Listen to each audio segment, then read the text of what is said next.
Well, I'm here with my friend John Watts. John is a United Methodist pastor in Nampa, Idaho, and he and I met several years ago. So, John, can you tell us all a little bit about yourself? Well, the way I met Wayne was he was passing through the area on his way to General Conference in Portland, Oregon in 2016, and just got a call from a neighboring pastor actually that this guy was looking for a place to stay, a place to lay down his sleeping bag. And I've been the pastor here for well, this is my 11th year that I'm in currently.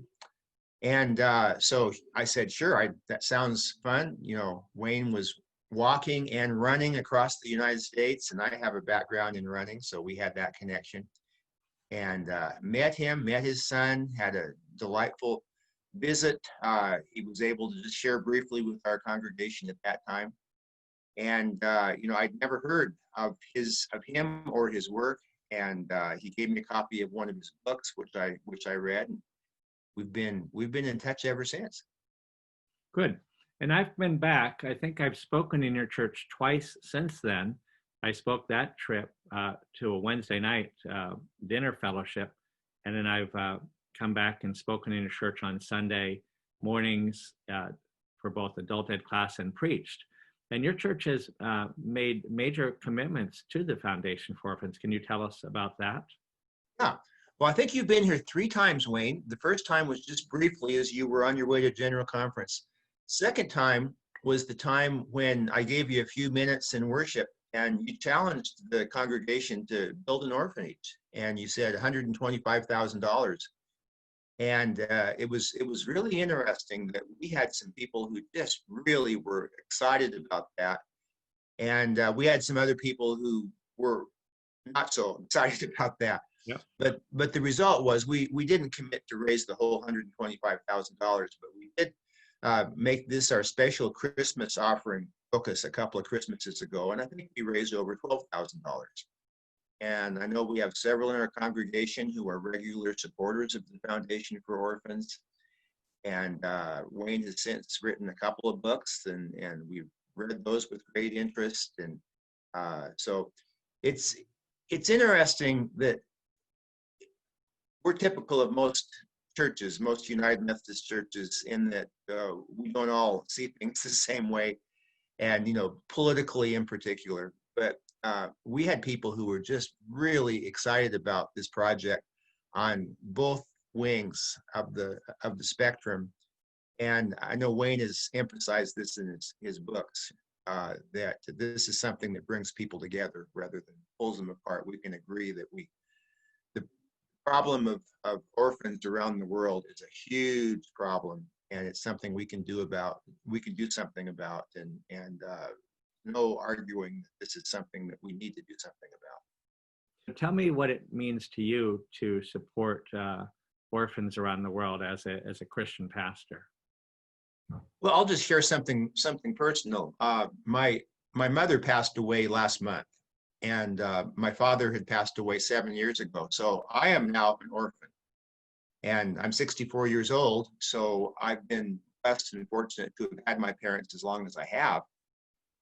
But it's kind of a strange feeling to realize that my mom and dad are no longer with me here on this earth. And it just gets me to thinking about, you know, what it must be like for little kids, you know, tiny kids, or, you know, age 4, 6, 8, 12, and all alone in the world. And, you know, in this country, we have some resources, not as good as they could be, but around the world, less so. And Wayne, what you're doing to help and care and do something is just so wonderful. And I mean, it's just that personal connection that has been reinforced for me just in these last few weeks. Well, thank you, John. I'm sorry for your loss. I didn't know that your mother had died recently. And it does orphan us in a way, of course, and it connects us to the bigger issues. We're living during a state of emergency in our country right now with COVID. And as John and I are taping this, we've just surpassed 200,000 deaths in our country. So that's, I think, a national emergency. But I think of the orphans who are in a perpetual emergency. 16,500 children die every day around the world. And somehow we're hoping that through this cyberthon, we can light a fire.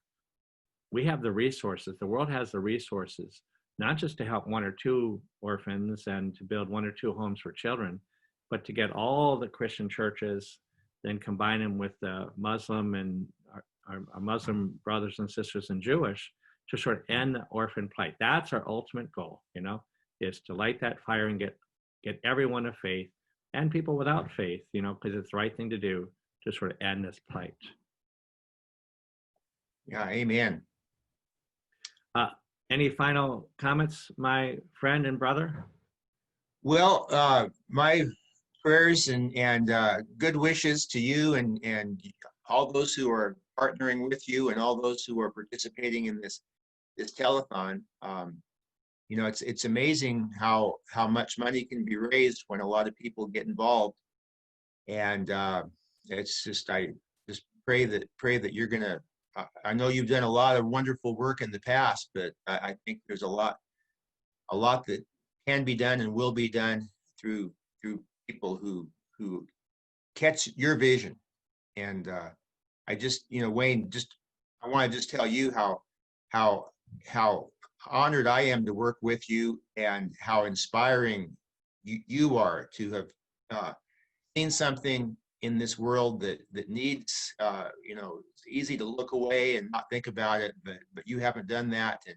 And through your commitment to this cause, you've inspired and brought so many more on board. One person can do a little, but many people can do so much more. So blessings to you, my friend Wayne. Well, thank you so much. This is Reverend John Watts from Nampa, Idaho. I'm sure you'll hear more from him. And enjoy the rest of your day and evening, and we'll be in touch, my friend. We sure will. Thanks, Wayne.